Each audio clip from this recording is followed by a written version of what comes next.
Hello everyone, जय Shri Krishna to all. आज के वीडियो लेक्चर में अपन जनवरी मंथ के नीट का मेगा टेस्ट का सॉल्यूशन देखेंगे। तो लेट्स स्टार्ट।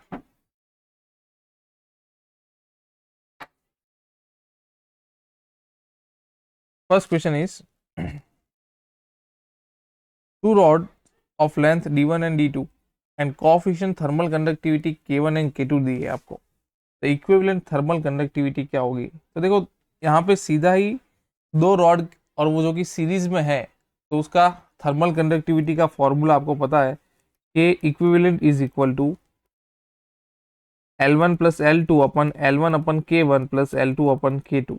तो यहाँ पे L की जगह D दिया है, आपको बोल दिया है क्वेश्चन में D1 एंड D2, तो आंसर क्या आएगा इसका? D। Next question, coefficient of thermal conductivity of the copper is 9 time that of the steel. ठीक है, मतलब कॉपर की जो थर्मल कंडक्टिविटी है 9 टाइम्स ऑफ स्टील है, K है, तो इसकी K हुई। जंक्शन का आपको टेम्परेचर पूछा है, तो यहाँ पे जो हीट ट्रांसफर होती है वही वाला फॉर्मूला अपन लेंगे। K ऑफ C कॉपर के लिए A, junction 30 - T upon copper की लेंथ जो कि आपको दी है कितनी, 18 सेंटीमीटर, यहाँ पे आप देख सकते हैं, इज इक्वल टू स्टील के लिए अप्लाई करेंगे K of S A T-0 upon steel की लेंथ 6 और जंक्शन के टेम्परेचर T को सब्जेक्ट बनाएंगे, तो आपका आंसर आएगा 2.5 डिग्री सेल्सियस डी। ठीक है, हीट ट्रांसफर वाला यहाँ पे फॉर्मूला अप्लाई किया है। Third one, temperature of a black body comes half of its original temperature. The amount of radiation emitted by the body will reduce to, पहले temperature T है और उसके बाद टेम्परेचर क्या हो जाता है, हाफ ऑफ रेडिएशन। तो रेडिएशन आए तो स्टीफन बोल्ट्जमैन वाला formula E is Stefan Boltzmann में कौन सा फॉर्मूला पढ़े थे?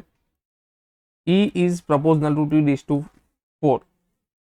E1 अपन E2 is equal to T1 अपन T2 की पावर 4। T2 आपको क्या बोला है, हाफ ऑफ, तो T2 क्या हो जाएगा, T1/2 कट हो जाएगा, तो E1 अपन E2 इज इक्वल टू 2 की पावर 4 16/1, तो E2 क्या हो जाएगा, E1/16, मतलब पहले से डिवाइड बाय 16। आंसर क्या रहेगा, ए। नेक्स्ट, फोर्थ नंबर का, 1 kilogram of ice 0 degree Celsius is mix with 1 kilogram of water at 10 degree Celsius. The resulting temperature, mixture का टेम्परेचर क्या रहेगा?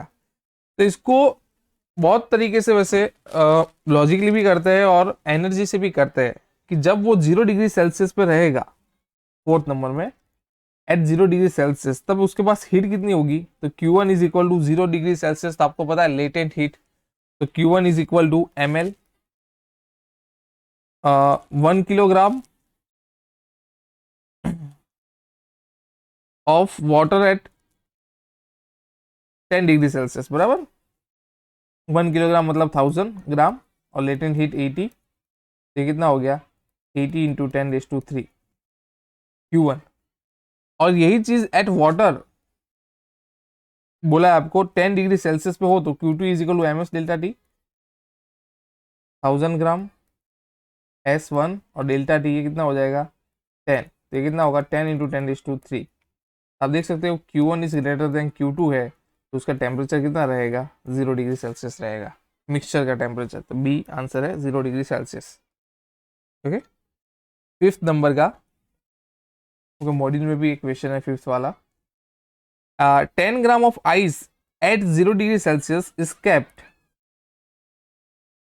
इन a calorimeter of water equivalent, मतलब वाटर एंड कैलोरीमीटर की specific heat same है। How much heat should be supplied at the upper test? तो यहाँ पे आपको टोटल 4 हीट फाइंड करनी पड़ेगी, लेकिन आप वाटर एंड कैलोरीमीटर की सेम लिख सकते हैं। तो सबसे पहले एट 0 डिग्री सेल्सियस पे, फिफ्थ में देखो 0 डिग्री सेल्सियस में ml, m कितना दिया है 80, सॉरी L80, m दिया है आपको 10 ग्राम बोला है ना, तो ये पहला कितना हो गया 800। अब Q2 प्लस Q3 में ले रहा हूँ यहाँ पे, Q वाटर एंड कैलोरीमीटर का सेम बोला है, calorimeter of water equivalent, M S delta T. M में दोनों का सेम ले रहा हूँ, देखो ये 10 वाटर का और ये कैलोरीमीटर का, दोनों की स्पेसिफिक हीट 1 और डेल्टा टी 100 -0। आपको क्या बोला है, अपार्टिस वेपर एपरेटिस, वेपर एपरेट से बोला है इसमें 100 -0, 0 से 100 मतलब, तो ये कितना हो जाएगा 10 + 10 20, 20 × 100 2000। And Q4 is equal to, जब 100 डिग्री सेल्सियस पे पहुंचेगा तो वापस MLV, एम कितना है, एम है अपने पास 10 ग्राम और एल ऑफ वी 540, तो कितना हो जाएगा 5400 जूल। अब इन चारों का आप एडिशन कर लीजिए, 5400 200 मतलब और लास्ट में 800, तो कितना हो जाएगा 842152788200 जूल, जो कि आपका आंसर है option number D. Okay,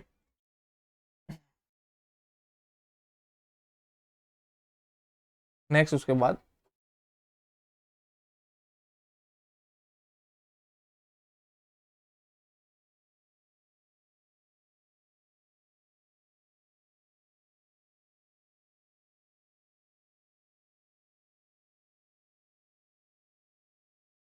next आए अपन 6 नंबर का क्वेश्चन।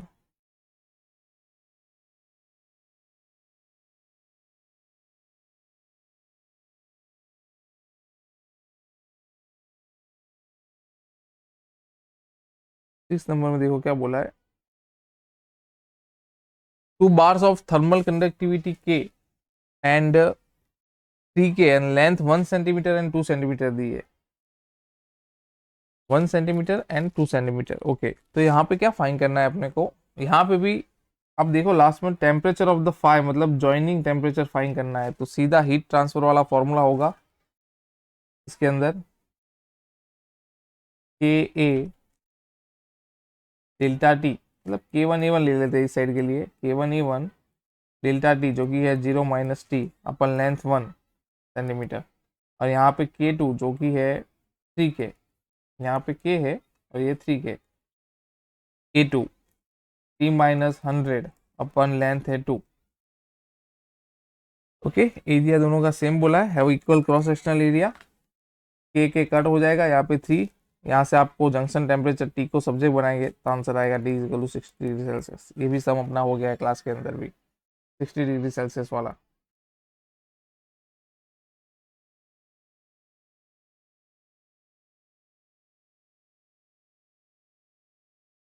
नेक्स्ट 7 नंबर का क्वेश्चन,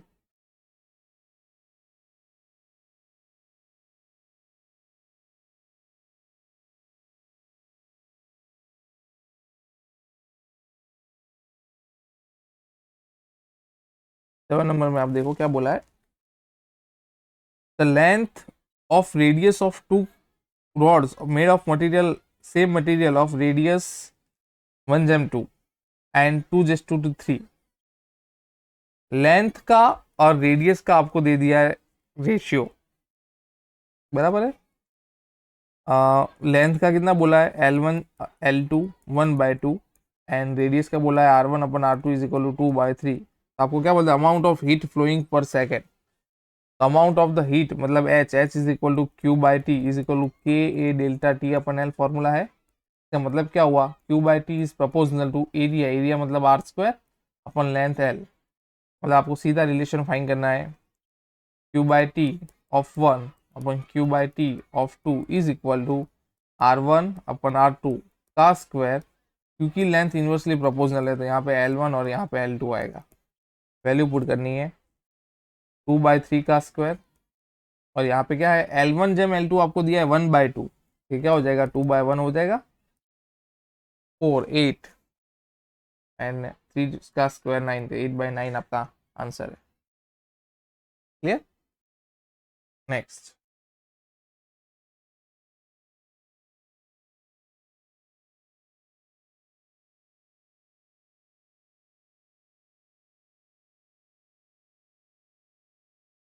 8 नंबर का सम।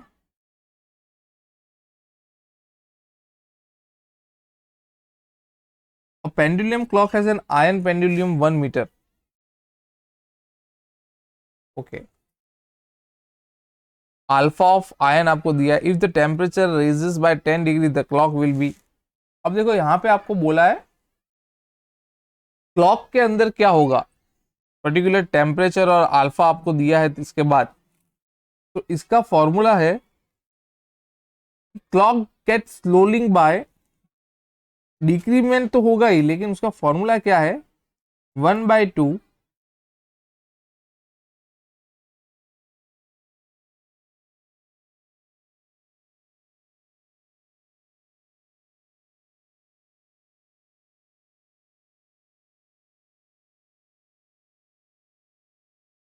Alpha L into delta T. Clock gate slows by 1/2 alpha L into delta T. 1/2 alpha L आपको दे दिया है 10⁵ into delta T. Delta T is equal to, 10 degree Celsius. तो कितना हो जाएगा 5 इंटू 10⁻⁵। ये आपका सेकंड में आंसर आया है। लेकिन आप चार ऑप्शन देखो, पर डे बोला है तो 1 सेकंड ये मिल गया है, तो पर डे के लिए आप क्या करोगे, 5 इंटू 10⁻⁵। 1 डे के अंदर 24 आवर और 1 hour is equal to 3600 second. इसको सॉल्व करोगे तो आपका आंसर आएगा 4.32 सेकेंड। और मैंने पहले ही बोला क्लॉक गेट स्लो बाय, तो यहाँ पे क्या होगा, will loss 4.32 seconds per day. Okay. 9 number, the graph AB shown in the figure is a plot temperature of a body in degree Celsius and Fahrenheit then। तो यहाँ पे कुछ नहीं है, देखो एक्स एक्स पे फ़ारेनहीट दिया है और वाई एक्स पे सेल्सियस दिया है, और आपको स्लोप के फॉर्म में पूछा है। तो स्लोप के लिए हमेशा क्या करते हैं, y/x। y पे दिया है 100 - 0 एंड x पे 212/32। तो आपका क्या आंसर आएगा 5/9। स्लो फाइन करना है तब भी, जब भी स्लो फाइन करना है तब अपन यही करेंगे। ओके, चलो नेक्स्ट। 5/9 आपका आंसर रहेगा।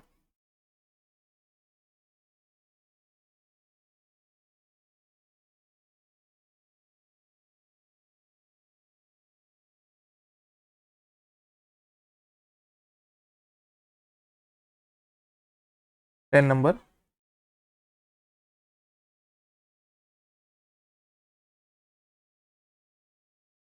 10 नंबर का क्वेश्चन देखो।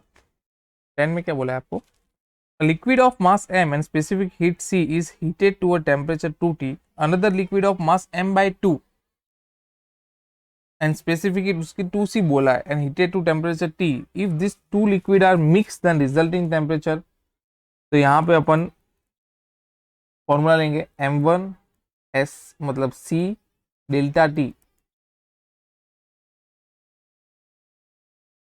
TF minus T final minus initial.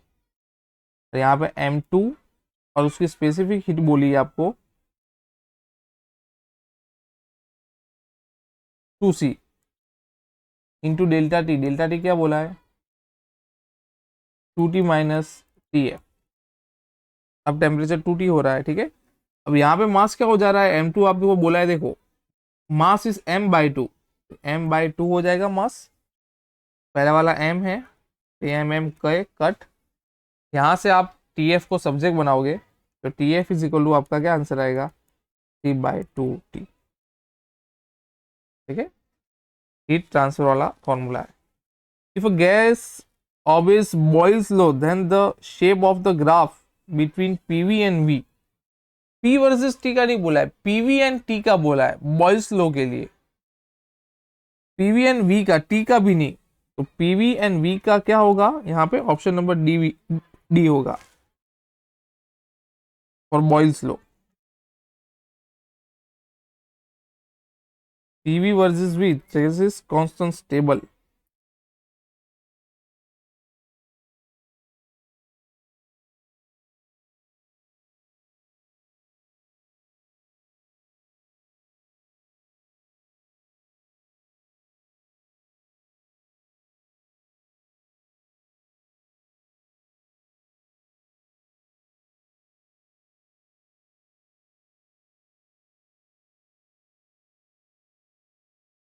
Next question 13 number C,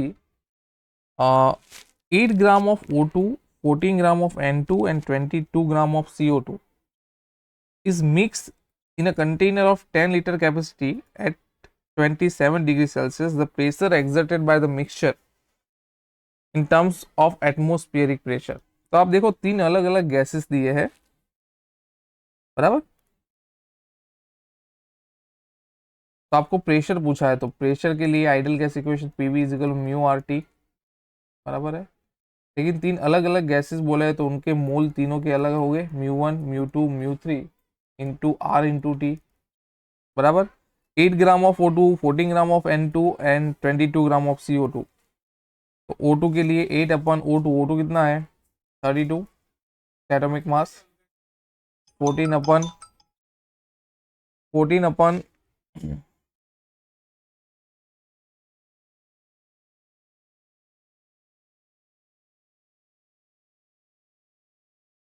N2 28 plus mu three 22 gram of CO2 44 R T. R आपको कितना दिया है 8.314 इंटू 300। बस इसको तो भी सॉल्व करना है। 3/8 सॉल्व करोगे तो 8.314 इंटू 10⁵5, 3.11 इंटू 10⁵5, 1.01 इंटू 10⁵5 मतलब ATM हुआ। तो इसका आंसर कितना होगा 3 ATM।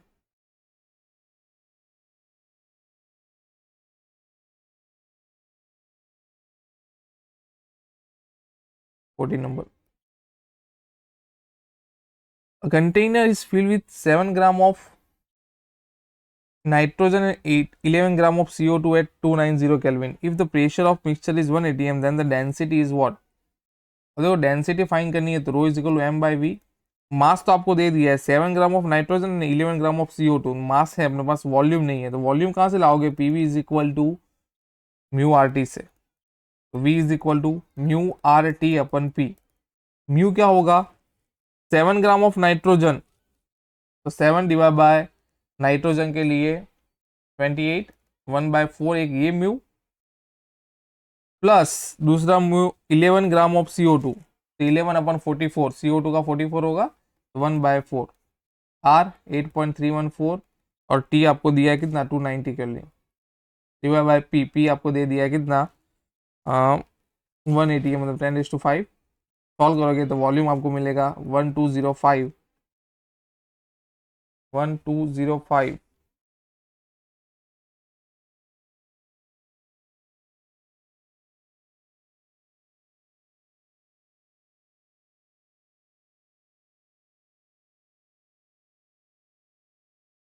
वी आपको मिलेगा 1205.5 इंटू 10⁻⁵5। वी मिल गया। अब इसको रो वाले फॉर्मूला में पुट करोगे। मास कितना दिया है आपको, देखो 11 + 7 ग्राम, तो 11 + 7 मतलब 18 ग्राम 10⁻³ अपन वॉल्यूम 1205.5 इंटू 10⁻⁵5 जो कि ऊपर जाएगा तो क्या होगा +5। रो आपको मिलेगी 1.50 समथिंग मिलेगी, जो कि आपका आंसर है 1.55 kilogram per metre cube. Okay, next question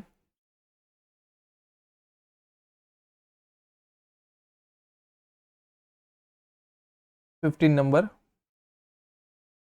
15 में क्या बोला है आपको, देखो two different mass m and 3m of ideal gas are heated separately in a vessel of constant volume. The pressure P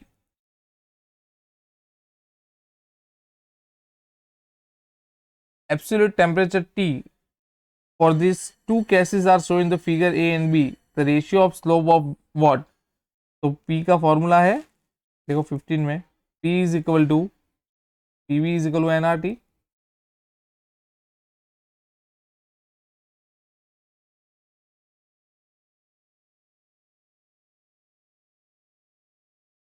PV is equal to mu is equal to m by V R T, तो B proportional to m, तो PA अपन PB is equal to MA अपन MB।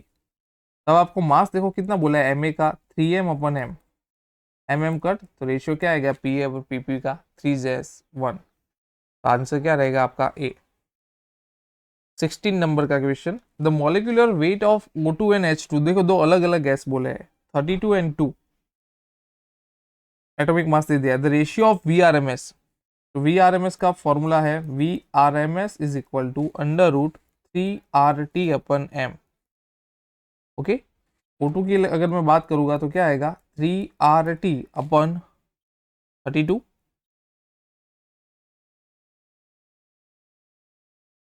और same चीज H2 के क्या लिए रहेगी 3RT/2।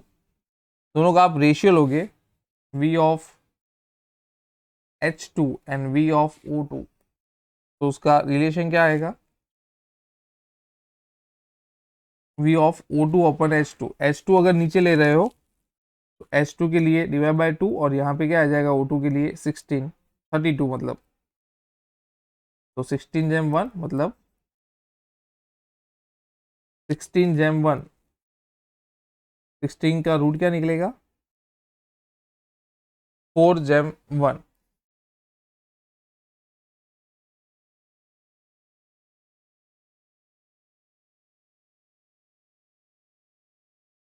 तो आपका आंसर इसके अंदर रहेगा 16 के अंदर 4 × 1, H2/O2 का रेशियो। ठीक है, 17 नंबर का देखो, if the RMS speed of the nitrogen molecules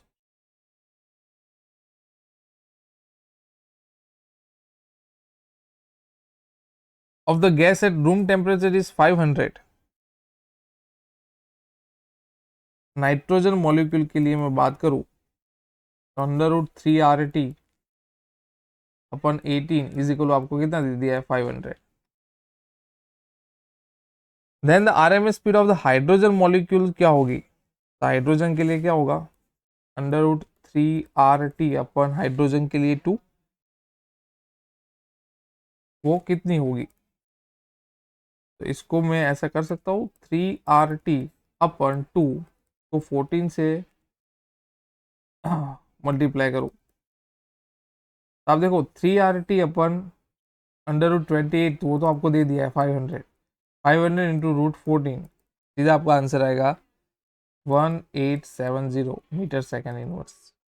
ठीक है, क्योंकि 3RT/18 तो आपको 28 तो दे दिया है ऑलरेडी, इसलिए अपन इसको इक्वेशन को सेट किया। Okay, next question 28 number, steam at 100 degree Celsius pass into 20 gram of water. देखो 100 डिग्री सेल्सियस से स्टीम रह चुकी है। At 10 degree Celsius when water acquires the temperature of 80 degree Celsius, the mass of the water present will be what. तो देखो यहाँ पे calorimeter का प्रिंसिपल होगा heat loss is equal to heat gain. 100 degree Celsius पे है और final temperature 80 degree Celsius हो रहा है, तो 100 के लिए अपन क्या लिखेंगे M of L V M S of W delta T is equal to M W S W delta T. M कितना दिया है फाइन करना है 540, एम फाइन करना है जो कि स्पेसिफिक हीट ऑफ 1, क्योंकि फाइनल टेम्परेचर 80 हो रहा है, देखो तो 100 माइनस 80। एम ऑफ वाटर आपको दिया है देखो 20 ग्राम ऑफ स्पेसिफिक हीट 1, और डेल्टा टी क्या आएगा 80 माइनस 10, 80 ग्राम फाइनल टेम्परेचर और अभी वाटर है 10 डिग्री सेल्सियस पे। इसको आप सॉल्व करोगे तो एम इज इक्वल टू 2.5 ग्राम। ठीक है, एंड टोटल मास कितना होगा, ये तो वेपर में से मास निकले जो है वो, तो टोटल मास क्या रहेगा 20 ग्राम ऑलरेडी था, 2.5 ग्राम वेपर में से, तो ये कितना होगा 22.5 gram. Option number D. Okay, next 29 number, 29 में देखो आपको क्या बोला है, the difference in the length of two rods remain same all the temperature, temperature same है, दो आपको लेंथ का रेशियो फाइंड करने का बोला है और अल्फा दे दिया है, तो यहाँ पे सीधा फॉर्मूला है अपने पास alpha L is proportional to L, delta L is equal to alpha L into delta T. तो उसके according L1/L2 is equal to 2.8 into 10⁻⁵ and 2.6 into 10⁻⁵. In short दो आपको जो अल्फा दिया है उनका रेशियो फाइंड करना है. L1/L2 आपका क्या आएगा 14/30. आपको इसमें से कौन सा ऑप्शन दिया है, देखो एक ही दिया है 13/40, मतलब आपको बोला है L2/L1 13/14, जो कि आपका आंसर है. आपको 14/13 ऑप्शन नहीं दिया है, एक ही ऑप्शन दिया है 13/14, तो वो आपका आंसर है ए. बराबर, ऐसा कोई स्पेसिफाई नहीं किया कि L1/L2 या L2/L1, पर आपको ऑप्शन एक ही दिया है उसके अकॉर्डिंग. Next 30 number. 30 में देखो आपको क्या बोला है,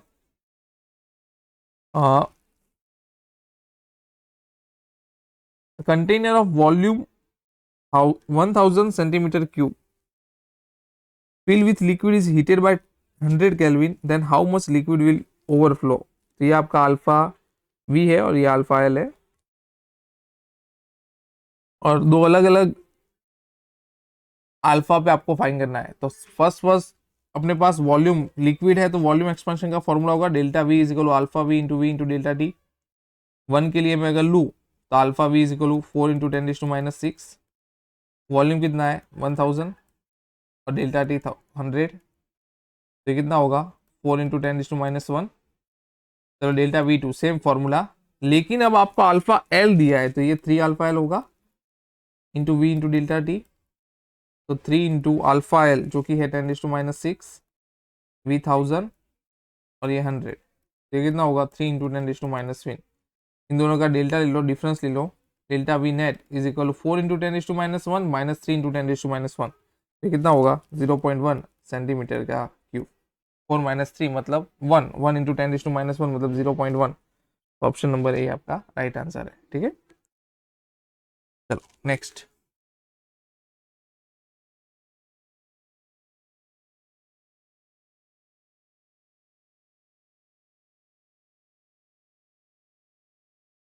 नेक्स्ट क्वेश्चन 31 नंबर.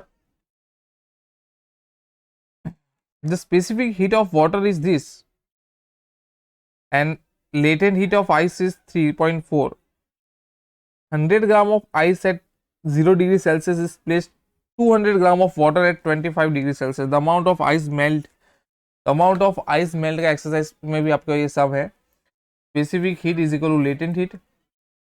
कितना आइस मेल्ट होगा, m को सब्जेक्ट बनाओ, तो m is equal to MW/SW delta T अपन लेटेंट हीट. लेटेंट हीट आपको दे दी है 3.4 इंटू 10⁵. नॉर्मली 3.13 लेते हैं, 33 लेते हैं, लेकिन यहाँ पे 3.4 बोला है.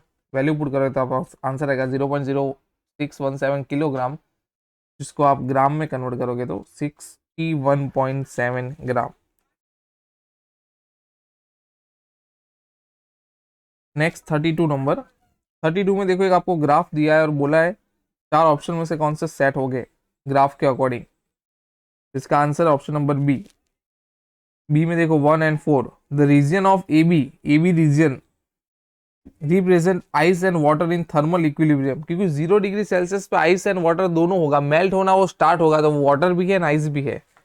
एंड 4 में बोला है द रीजन ऑफ CD जो कि 100 डिग्री सेल्सियस पे आपको दिया है, water and steam in equilibrium condition. Okay, B second वाला देखो, at B water start boiling. B पे क्या होगा, क्या 0 डिग्री सेल्सियस पे बॉइलिंग होगा, नहीं होगा. At C all the water get converted into steam. तो सी पे सब कन्वर्ट स्टीम पे नहीं हो जाएगा, स्टीम पे होना स्टार्ट होगा, इसलिए 2 and 3 नहीं आएगा, 1 and 4 आएगा. ओके, according to graph. Next 33 number का सम. 33 में देखो क्या बोला है आपको, a big box at 100 degree Celsius, an ice cube through 2 identical metal rods as shown in figure. Ice is melting at Q1 gram per second. Rods are rearranged and they are connected in series between box ice cube the ice reading of QT. तो Q1 and Q2 का ratio क्या होगा. पहले Q1 के लिए देखो figure में बताया है उसके अकॉर्डिंग, और Q2 के लिए दोनों सीरीज में है. तो जब पैरेलल में होंगे दोनों as show in the figure, तो Q1 का फॉर्मूला क्या होगा कि पैरेलल में है तो एरिया चेंज होगा 2A टेम्परेचर का डिफरेंट 100 और L, ठीक है। उसके बाद जब आप सीरीज में कनेक्ट करोगे तो Q2 is equal to thermal conductivity के, एरिया चेंज नहीं होगा, ए ही रहेगा, टेम्परेचर 100 और लेंथ कितनी होगी 2L, क्योंकि वो सीरीज में है तो लेंथ चेंज होगी। तो इसका क्या आएगा देखो 200 के ए अपन एल, इसका क्या आएगा 50 के ए अपन एल। Q1 एंड Q2 का रेशियो ले लो, तो Q1 एंड Q2 का रेशियो लेके तो 4 जेम 1, आपको क्या पूछा है देखो क्वेश्चन के अंदर Q2 जेम Q1, तो Q2 GeM Q1 is equal क्या हो जाएगा इसके अकॉर्डिंग 1/4, तो क्या आपका आंसर है 34 नंबर। लॉ ऑफ कूलिंग, इसमें सिंपल आपको फॉर्मूला पता है, उसके अकॉर्डिंग ही देखो पहली कंडीशन क्या बोला है 100 टू आ रहा है 70, तो 100 माइनस 70 अपन 4 मिनट ले रहा है के, उसका एवरेज निकालो -15, तो आपको के मिल जाएगा इसके ऊपर से 3/28। सेम चीज़ वापस करो और उसके अंदर के की वैल्यू करो। अब क्या बोला है देखो 70 टू 40 आ रहा है, तो 70 minus 40 divide by time find करना है, 3/28 के मिल गया आपको, 70 प्लस 40 का एवरेज माइनस TS आपको सब्सट्रैक्ट करना है, तो उसके अकॉर्डिंग T आपको मिल जाएगा 7 मिनट। लॉ ऑफ कूलिंग के सम जो कि आपने बहुत अच्छे से किए है। ओके चलो next 35 number, temperature of hot and cold and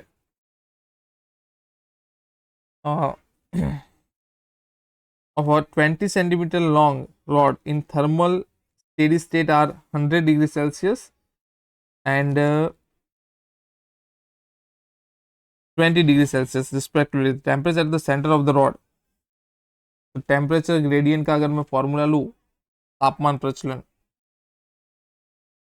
temperature gradient का फॉर्मूला क्या है डेल्टा टी अपन एल, डेल्टा टी 100 माइनस दूसरे एंड का टेम्परेचर है 20 अपन एल, एल कितना है 20 सेंटीमीटर लॉन्ग, तो टेम्परेचर ग्रेडियंट आपको क्या मिल जाएगा 4 सेल्सियस पर centimetre. Okay temperature at centre, तो आप देखो टेम्परेचर ग्रेडियंट मतलब डेल्टा टी अपन एल, क्योंकि 4 आपको मिला है और 20 सेंटीमीटर लेंथ है, तो बीच में सेंटर पे कितना होगा 10 होगा, और यहाँ पे इस एंड पे 100, तो 100 minus 40 is equal to 60 degree Celsius. ये एक एंड का है 100 डिग्री माइनस 4 जो कि जंक्शन का है, इनटू जंक्शन पे लेंथ कितनी होगी पूरी 20 है तो हाफ 10, तो 4 माइनस 4 इंटू 10, तो ये जंक्शन का टेम्परेचर कितना हो जाएगा 60 degree Celsius.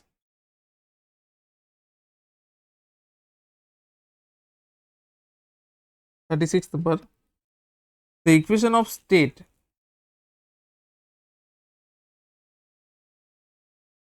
corresponding to 8 gram of O2 is what, 8 gram O2 के लिए कितना होगा, तो आइडियल गैस इक्वेशन मुझे यहाँ पे दिखाई दे रहा है PV is equal to mu RT, PV mu 8 gram of oxygen, oxygen का मास 32 RT, तो आप देखो PV is equal to 8 4 RT/4,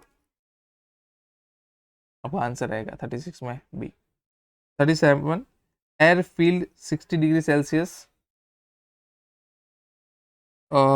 in a vessel of open mouth, the vessel is heated to the temperature T so that 1/4 of part of air escapes. The value of T is what?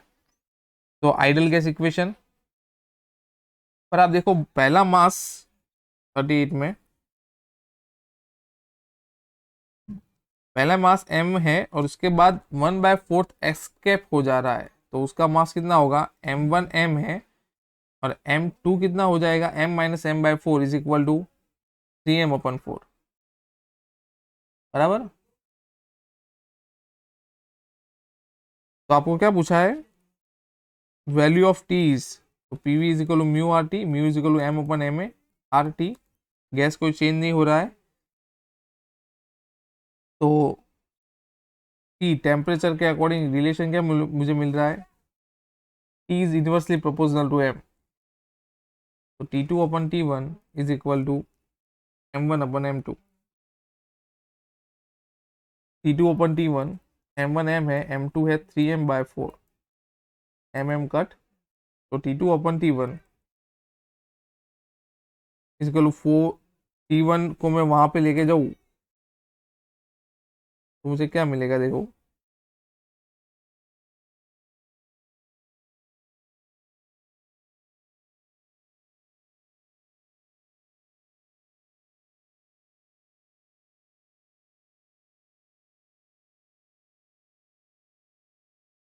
T2 is equal to 4/3 T1, और T1 आपको क्या दिया है 60 degree Celsius, मतलब 333 kelvin.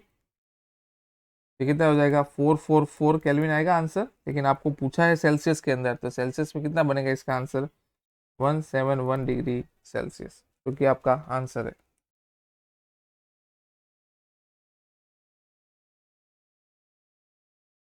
Next question is 40 number. A vessel contains 5 mole of O2 and the system is given heat at constant pressure. As the result, the gas expand and does 120 joule worth. The heat is what? तो यहाँ पे देखो आपको heat पूछी है delta Q, तो Q is equal to N C P delta T, लेकिन delta T आपके पास नहीं है, लेकिन आपको क्या दिया है मोल दिया है 5 ग्राम ऑफ मोल। तो वर्क का ये फॉर्मूला है delta D W is equal to N R delta T. Work दे दिया है आपको 120 मोल 5 आर के फॉर्म में अपन आंसर रखे, तो delta T is equal to 120 divide by 5 into R, तो डेल्टा टी आपको क्या मिला 24/r।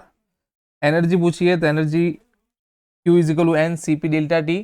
सी पी क्या लोगे, डायटोमिक दिया है तो 7/2r, सी वी होता 3/2r।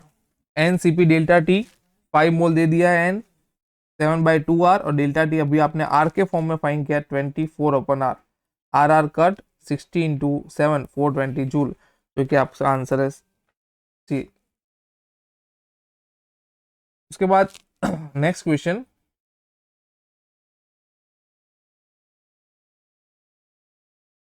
45 number.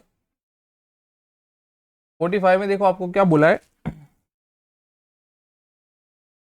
a vessel contain of 2 mole of O2 gas,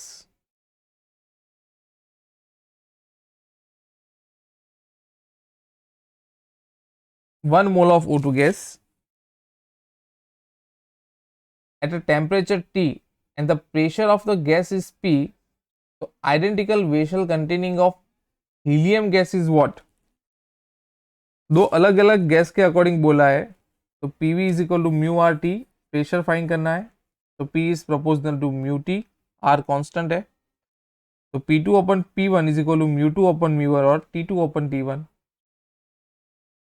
P of helium की अगर मैं बात करूँ डिवाइड बाई पी, मोल दोनों का 1 है, और टेम्परेचर क्या हो जा रहा है ट्वाइस हो जा रहा है, तो 2t अपन टी, टी का, तो P of helium is equal to क्या हो जाएगा 2 ऑफ पी, क्योंकि आपका answer option number C, that's your answer.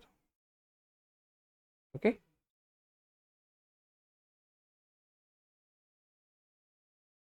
Question number 12, statement 1 दिया हुआ है, 1 mole of an ideal monoatomic gas undergoes a process describe by the equation PV to power 3 is equal to constant, the heat capacity of the gas during the process is R.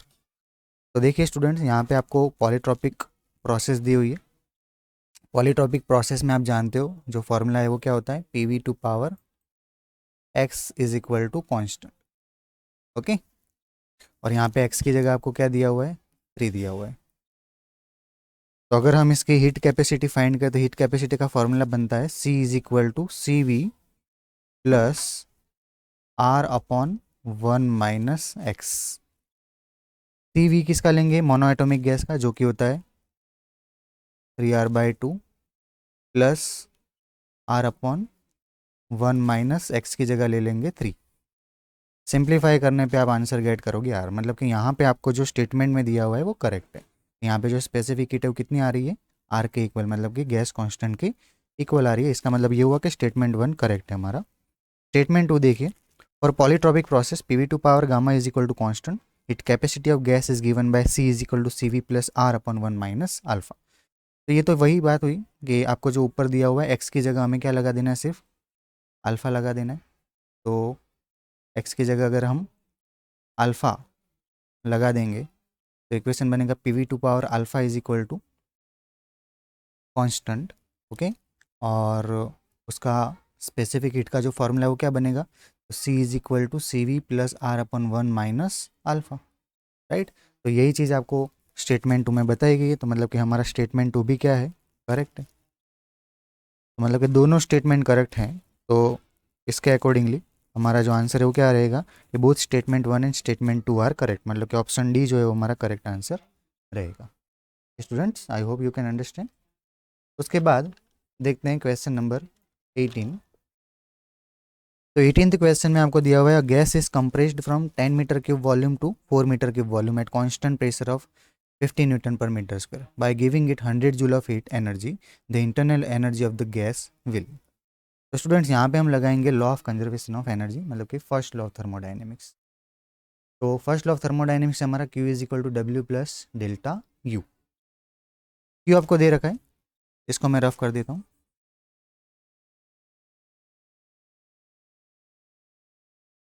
तो देखिए 18 number के question का solution कर रहे हैं। Q is equal to W plus delta U. अब W आपको directly नहीं दिया हुआ है, तो डब्ल्यू का हम फॉर्मूला लगाएंगे P delta V plus delta you. Q आपको दे रखा है 100 जूल, प्रेशर आपको लेना है 50, चेंज इन वॉल्यूम, तो वॉल्यूम का चेंज आप देखिए कितना होगा, तो यहाँ पे वॉल्यूम डिक्रीज हो रहा है। पहले वॉल्यूम था 4 metre cube, sorry 10 metre cube, और अब डिक्रीज होकर 4 मीटर क्यूब हो गया, मतलब कि प्रेशर का जो वॉल्यूम का जो चेंज है वो कितना रहेगा, -6 प्लस डेल्टा यू आपको गेट करना है। सिंप्लीफाई करने पे आपको डेल्टा यू की जो वैल्यू है वो मिलेगी 400 जूल, और आगे लगेगा प्लस, इसका मतलब ये हुआ कि सिस्टम की जो इंटरनल एनर्जी है वो इंक्रीज हो रही है। कितनी इंक्रीज हो रही है, 400 जूल। तो इसको अकॉर्डिंगली देखेंगे तो जो आंसर सी है वो हमारा करेक्ट ऑप्शन रहेगा। तो सी में रहेगा इंक्रीज बाय 400 जूल। उसके बाद देखिए क्वेश्चन नंबर 19। तो 19th में आपको एक साइक्लिक प्रोसेस दी होगी, पीवी डायग्राम दिया हुआ है, उसमें आपको पता करना है कि जो वर्क डन है वो कितना रहेगा। तो आप देख सकते हो कि एक साइक्लिक प्रोसेस है, तो आपको सिंपली उसमें उसका एरिया पता करना है। तो ये एक राइट एंगल ट्राइंगल है, राइट एंगल ट्राइंगल का एरिया क्या बनेगा स्टूडेंट्स, तो हाफ बेस मल्टीप्लाई हाइट। तो बेस कितना है, देखिए BC, BC की वैल्यू क्या रहेगी, V2 minus V1 into height. तो हाइट कितनी आएगी, तो P2 माइनस P1। अब क्योंकि ये जो प्रोसेस है वो किस मैनर में हो रही है, तो एंटी क्लॉकवाइज। तो एंटी क्लॉकवाइज में हम जानते हैं कि वर्क डन क्या होता है, नेगेटिव होता है, इसलिए यहाँ पे हमारा जो करेक्ट आंसर हो क्या आएगा, option B, the amount of work done by the system is -1/2 P2 minus P1 into V2 minus V1। Students, उसके बाद देखते हैं नंबर 20। 20th में भी आपको 3 अलग अलग प्रोसेसेस दी हुई हैं, और आपको पता करना है कि किस प्रोसेस में वर्क डन ग्रेटर होगा, किस में स्मॉलर होगा। तो हम जानते हैं कि पीवी डायग्राम में वर्क डन कैसे निकाला जाता है, तो जो ग्राफ है उसका एनक्लोज्ड एरिया में गेट करना है। तो आप देख सकते हैं कि जो 3rd नंबर की प्रोसेस है उससे जो एरिया एनक्लोज होगा वो सबसे ग्रेटर होगा, उसके बाद सेकंड प्रोसेस, और उसके बाद फर्स्ट प्रोसेस। सबसे ग्रेटर वर्क किस में आपको करना पड़ेगा, 3rd प्रोसेस में, मतलब कि W3। उसके बाद आपको सेकंड प्रोसेस के लिए, और उसके बाद 3rd प्रोसेस मतलब कि W1 के लिए। तो देख लीजिए ऐसा ऑर्डर कहाँ पे दिखाई दे रहा है हमें, तो ऑप्शन बी में दिखाई दे रहा है, W1 is less than W2 is less than W3।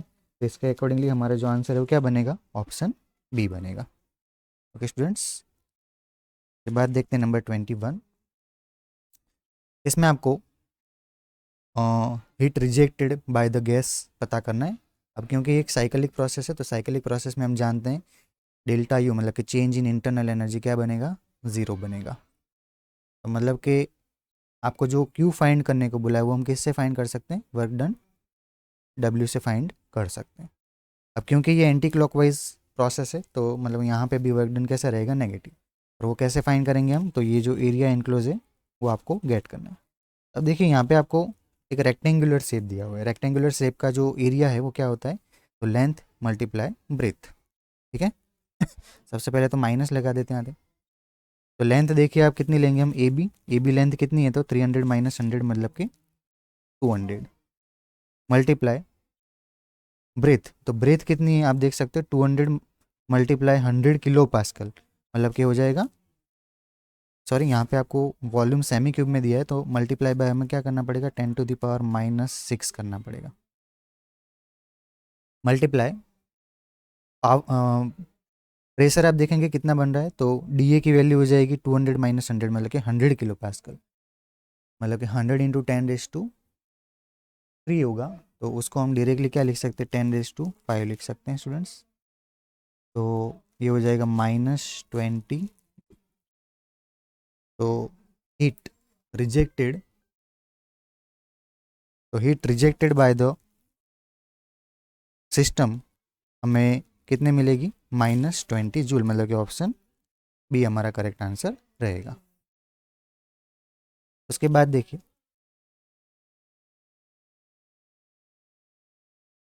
उसके बाद देखते हैं क्वेश्चन नंबर 22। उसमें आपको पीवी डायग्राम दिया है जिसमें अलग अलग 4 प्रोसेसेस दी हुई हैं, और इसमें आपको इस ग्राफ कौन सा ग्राफ किस प्रोसेस को रिप्रेजेंट कर रहा है ये बताना है। नीचे आपको एक टेबल दिया है जिसमें आपको पैर को कनेक्ट करना है। अब देख सकते हैं जो फर्स्ट कर्व है उसमें वॉल्यूम कांस्टेंट है, और अगर वॉल्यूम कांस्टेंट रहेगा तो उसको हम कौन सी प्रोसेस बोलते हैं, तो आइसोकोरिक प्रोसेस बोलते हैं। तो ए डायग्राम मतलब कि फर्स्ट कर्व जो है वो किसके लिए आइसोकोरिक प्रोसेस, मतलब कि उसमें आएगा नंबर 4। सेकंड कर्व आप देख सकते हैं जिसकी स्टिफनेस थर्ड कर्व से ज़्यादा है, मतलब कि अगर स्टिफनेस ज़्यादा है तो वो कौन सी प्रोसेस होगी, तो वो एडियाबैटिक प्रोसेस होगी, मतलब कि बी में हमारा जो आंसर है वो क्या रहेगा, नंबर 2। थर्ड कर्व देखो उसकी स्टिफनेस सेकंड से कम है, मतलब कि वो कौन सी प्रोसेस होगी, तो वो प्रोसेस होगी आइसोथर्मल प्रोसेस जो कि नंबर 1 में दी हुई है। और डी में ऑब्वियसली जो बची हुई प्रोसेस है वो आएगी, मतलब कि आइसोबारिक प्रोसेस जो कि हमें थर्ड नंबर में दी हुई है। क्यों आइसोबारिक प्रोसेस है ये भी समझ लीजिए, क्योंकि यहाँ पे प्रेशर क्या रह रहा है, कांस्टेंट रह रहा है। ओके स्टूडेंट्स, तो इस तरह का जो ऑर्डर है वो हमें कहाँ पे दिखाई दे रहा है, आप देख सकते हैं ऑप्शन ए में। तो हमारा जो ऑप्शन है वो क्या हो जाएगा, करेक्ट आंसर हो जाएगा। Okay students, I hope you can understand. उसके बाद देखते हैं question number 23। When an ideal diatomic gas is heated at constant pressure, then what fraction of sorry then what fraction of heat given is used to increase internal energy of the gas? तो इसमें students direct formula है F is equal to delta U by delta Q. Delta U का formula आप जानते हो क्या होता है, mu C V delta T upon delta Q का फॉर्मूला होता है mu C P delta T. Mu को यहाँ से कौन कैंसिल आउट कर सकते हैं, डेल्टा टी को कैंसिल आउट कर सकते हैं, तो बचेगा C V by C P. इसको अपन 1 अपॉन गामा लिख सकते हैं क्योंकि C P by C V is equal to gamma होता है। और क्योंकि यहाँ पे आपको जो गैस है वो कैसा दिया हुआ है देखें, तो गैस जो है वो डायटमिक है, और डायटमिक गैस के लिए गामा की वैल्यू हम जानते हैं कितनी होती है, 7/5। बट यहाँ पे हमें उसका इन्वर्स करना पड़ेगा, मतलब कि 5/7। तो उसके अकॉर्डिंगली जो ऑप्शन ए है वो हमारा करेक्ट आंसर रहेगा। स्टूडेंट्स नेक्स्ट देखते हैं क्वेश्चन नंबर 24। उसमें दिया इफ़ 1 kg ऑफ एयर उस gamma is 1.4 is heated adiabatically from 0 degree Celsius to 10 degree Celsius, then increase in internal energy will be। तो यहाँ पे आपको इंटरनल एनर्जी का चेंज पता करना है। इंटरनल एनर्जी का जो चेंज है उसका फॉर्मूला होता है delta U is equal to mu into C V delta T. Delta T हमें 10 दिया हुआ है, ओके। म्यू की वैल्यू हमें दी नहीं है, तो वो हम कैसे लिख सकते हैं, तो 1000 divide by M W stand for molar mass. और यहाँ पे 1000 क्यों लिया है ऊपर, क्योंकि यहाँ पे 1 kg एड दी गई है आपको, ओके। सी वी, तो सी वी का एक फार्मूला होता है आप जानते हो, molar mass into gram heat capacity, जिसकी वैल्यू आपको ऑलरेडी दी हुई है 0.172, और टेम्परेचर का जो चेंज है वो आपको दिया हुआ है 10। एम डब्ल्यू यहाँ से कैंसिल आउट हो जाएगा। सिंप्लीफाई करने पे आपको मिलेगा 1720, और इसका यूनिट बनेगा कैलोरी। इसको जूल में कन्वर्ट करेंगे तो ये हो जाएगा 7224 जूल। अब देख लीजिए इस तरह के ऑप्शन आपको दिए गए हैं, तो यस दिए गए ऑप्शन बी, जिसमें आपको 7224 जूल दिया गया है। तो इसके अकॉर्डिंगली हमारा जो आंसर है वो क्या रहेगा, नंबर ऑप्शन बी। ओके, इसके बाद देखिए 25, उसमें भी आपको दो स्टेटमेंट दिए गए, एसेसर एंड रीजन। फर्स्ट में दिया था slope of isothermal and adiabatic curve are related as isothermal slope is equal to gamma into adiabatic curve. तो देखिए ये रॉन्ग है स्टूडेंट्स, क्योंकि इसमें इन्होंने उल्टा लिखा हुआ है।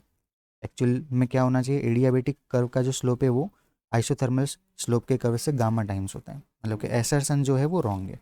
रीजन पढ़ते हैं, for isothermal process PV is equal to constant and for adiabatic process PV to power gamma is equal to constant. तो ये करेक्ट है, मतलब कि एसर्सन रॉन्ग है, रीजन करेक्ट है।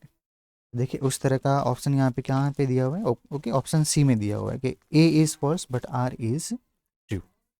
ओके स्टूडेंट्स, के बाद देखें क्वेश्चन नंबर 26। तो 26 में आपको क्वेश्चन दिया गया है, two sample A and B of gas initially of the same temperature and pressure are compressed from volume V/2, one isothermally and other adiabatically. तो द फाइनल प्रेशर ऑफ, यहाँ पे आपको करेक्ट ऑप्शन सिलेक्ट करना है। देखिए students इस question की discussion already class में हो चुकी है। पहले वॉल्यूम V था, उसके बाद वो कितना किया गया V/2। प्रेशर हम मान लेते पहले P है, और जब आइसोथर्मली उसको हम कंप्रेस करते हैं तब प्रेशर मान लीजिए हो जाता है P2, और जब हम उसको एडियाबैटिकली करते हैं तब मान लीजिए उसका प्रेशर हो जाता है P2 डैश। जब हम स्टेट इक्वेशन अप्लाई कर कर सिंप्लीफाई करते हैं तो आइसोथर्मल प्रोसेस में हमें P2 इज इक्वल टू मिलता है 2P, और एडियाबैटिक प्रोसेस में हमें मिलता है P2 dash is equal to 2 power gamma into P। अब क्योंकि गामा ग्रेटर देन 1 होता है, इसका मतलब ये हुआ कि 2 पावर गामा जो है वो 2 से ग्रेटर होगा। तो डायरेक्टली हम बता सकते हैं कि यहाँ पे P2 डैश जो है वो P2 से क्या होगा, ग्रेटर होगा। तो यहाँ पे P2 डैश और P2 एज अ सिंबल नहीं दिए गए, उसको A और B के फॉर्म में शो किया गया है। ठीक है, यहाँ पे P2 डैश को हम PB बोल देते हैं और P2 को हम PA बोल देते हैं हमारे क्वेश्चन के अकॉर्डिंगली। देखिए प्रेशर किस में ज़्यादा है, B में ज़्यादा है, मतलब कि A में कम है। तो इसके अकॉर्डिंगली हमारा जो आंसर है वो क्या बनेगा, ऑप्शन सी, कि A is less than that of B। Okay students, ये हमने शायद इलस्ट्रेशन में किया हुआ था, आप एक बार उसको वेरीफाई कर लीजिएगा। के बाद देखते हैं क्वेश्चन नंबर 27। उसमें आपको दो लिस्ट दी गई हैं, उसको मैच करना है। फर्स्ट में आपको डिफरेंट प्रोसेसेस दी गई है और सेकंड में आपको उसके वर्क डन के फार्मूला दिए गए हैं। तो ये सारी प्रोसेस के वर्क डन के फार्मूला ऑलरेडी हमने डिस्कस किए हुए हैं। पहले आइसोकोरिक प्रोसेस दी है जिसमें V कांस्टेंट होता है, मतलब कि डेल्टा V जीरो होने पे वर्क डन क्या हो जाता है, जीरो हो जाता है, राइट। मतलब कि A में क्या आएगा, Q। एडियाबैटिक प्रोसेस, तो एडियाबैटिक प्रोसेस का के दो फार्मूलाज हैं, राइट। उसमें एक फार्मूला ये भी बनता है NR TI माइनस TF अपन गामा -1, मतलब कि B में हमारा जो आंसर है वो क्या रहेगा, तो B का जो आंसर है वो हमारा P हो जाएगा। यहाँ पे मैं लिख देता हूँ, ये हो जाएगा A, ये B। उसके बाद आइसोबारिक, तो आइसोबारिक प्रोसेस में हमारा जो इक्वेशन है वो क्या बनेगा, तो NR TF माइनस TI। और लास्ट में आइसोथर्मल प्रोसेस, तो आइसोथर्मल प्रोसेस में हमारा जो इक्वेशन है वो क्या बनेगा, NRT ln VF minus VI, मतलब कि ऑप्शन, मतलब कि D आएगा। तो इस तरह का ऑर्डर आप देखो कहाँ पे बनता है, A में Q, B में P, C में S और D में R। तो उस तरह का ऑप्शन बन रहा है ऑप्शन ए। तो ए जो है वो हमारा क्या हो जाएगा, करेक्ट आंसर हो जाएगा। स्टूडेंट्स नेक्स्ट देखते हैं क्वेश्चन नंबर 39।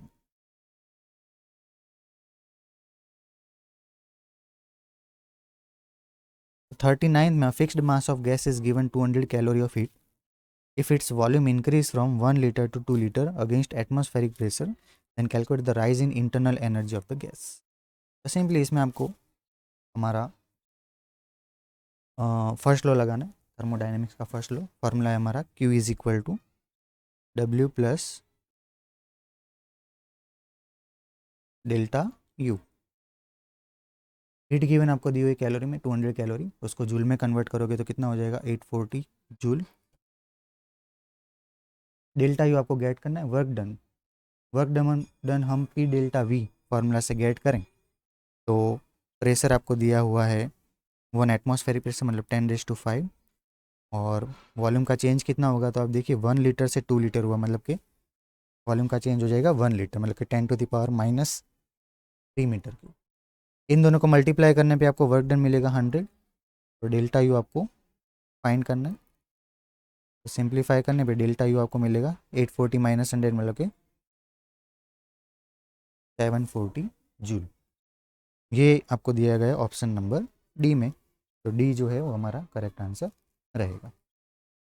उसके बाद देखिए 41। तो 41 में is the correct order of work done for compression of an ideal gas by 3 process adiabatic, isothermal and isobaric. देखिए इसका पीवी डायग्राम ड्रॉ करते हैं तीनों प्रोसेसेस का।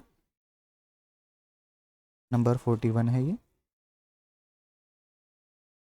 3 प्रोसेस है आइसोबारिक, आइसोथर्मल एंड एडियाबेटिक। तो आइसोबारिक का जो ग्राफ है वो इस तरह से मिलेगा, ये आइसोथर्मल का हो जाएगा और ये आइसो एडियाबेटिक का हो जाएगा। अब सबसे ज़्यादा जो एरिया है वो कौन कवर कर रहा है तो आइसोबारिक प्रोसेस का ग्राफ, मतलब उसमें वर्क डन सबसे ग्रेटर होगा, मतलब कि ये W3 हो जाएगा। उसके बाद नंबर आएगा आइसोथर्मल प्रोसेस का कि उसका एरिया इससे कम है, और लास्ट में आएगा एडियाबेटिक प्रोसेस। ठीक है, तो यहाँ पे आप देखिए W3 उन्होंने आइसोबारिक के लिए दिया हुआ है, W2 आइसोथर्मल के लिए और W1 एडियाबेटिक प्रोसेस। तो हमारा जो ऑर्डर है वो क्या रहेगा तो W3 is greater than W2 is greater than W1। तो इस तरह से आप देखिए हमारा जो ऑर्डर है वो इस ऑप्शन में दिखाई दे रहा है, ऑप्शन बी में दिखाई दे रहा है, राइट। ऑप्शन बी जो है वो हमारा करेक्ट आंसर रहेगा। नेक्स्ट 42, इसमें आपको एक साइक्लिक प्रोसेस दी हुई है पीटी डायग्राम, उस पर से आपको वीटी डायग्राम ड्रॉ करना है। अब देखिए सबसे पहले ए बी प्रोसेस में पी और टी प्रपोजनल है, तो अगर पी और टी प्रपोजनल होंगे तो आप जानते हो क्या कांस्टेंट होता है, वॉल्यूम कांस्टेंट होता है। तो देखिए उसके रिस्पेक्ट में हम वीटी डायग्राम ड्रॉ करते हैं। यहाँ पे ले लेते हैं वी, यहाँ पे ले लेते हैं टी। तो ए बी प्रोसेस के लिए जो वी है उसको कांस्टेंट बना देते हैं, तो ये वी हो गया कांस्टेंट, टेम्परेचर इंक्रीज हो रहा है। ठीक है, तो ये प्रोसेस हो जाएगी A to B. B C process में आप देखिए टेम्परेचर कांस्टेंट है, मतलब कि इसको हम आइसोथर्मल प्रोसेस बोल सकते हैं। टेम्परेचर कांस्टेंट होगा P inversely proportional to V. B C में पी डिक्रीज हो रहा है तो वी क्या होगा, इंक्रीज होगा, मतलब कि सी पॉइंट यहाँ पे रहेगा। और ग्राफ को कंप्लीट करने के लिए हम लास्ट में क्या करेंगे तो सी ए को कनेक्ट कर देंगे। इसमें आप देखिए वी प्रपोर्शनल टू क्या हो जा रहा है टी, क्योंकि प्रेशर क्या हो जा रहा है कांस्टेंट। ठीक है, सी ए प्रोसेस में आप देख रहे हैं आइसोबारिक प्रोसेस है, प्रेशर कांस्टेंट है, तो वी और टी क्या होते हैं प्रपोर्शनल होते हैं। मतलब वहाँ पे आप देखिए टी डिक्रीज हो रहा है तो वी भी क्या होगा, डिक्रीज होगा। इस तरह से हम हमारा जो ग्राफ है वो बना सकते हैं। ये आपको किस में दिया गया है तो ऑप्शन बी में दिए गए, तो हमारा जो करेक्ट आंसर है वो क्या रहेगा, option B. Okay students, number 43 देखते हैं। 43 में आपको इंजन के बारे में पूछा गया है कि the engine works between two temperature 227 degree Celsius and 27 degree Celsius, the efficiency of the engine.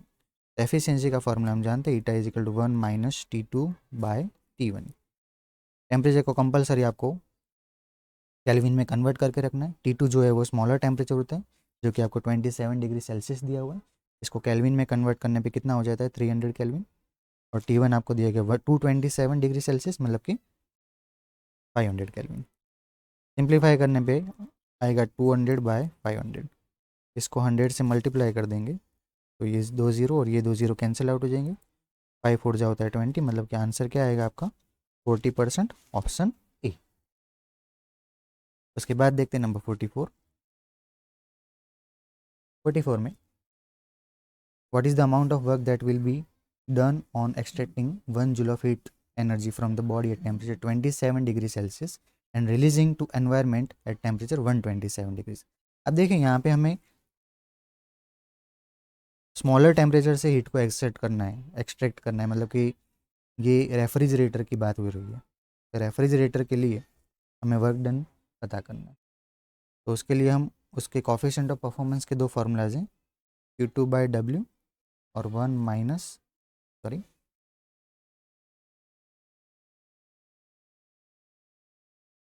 T2/T1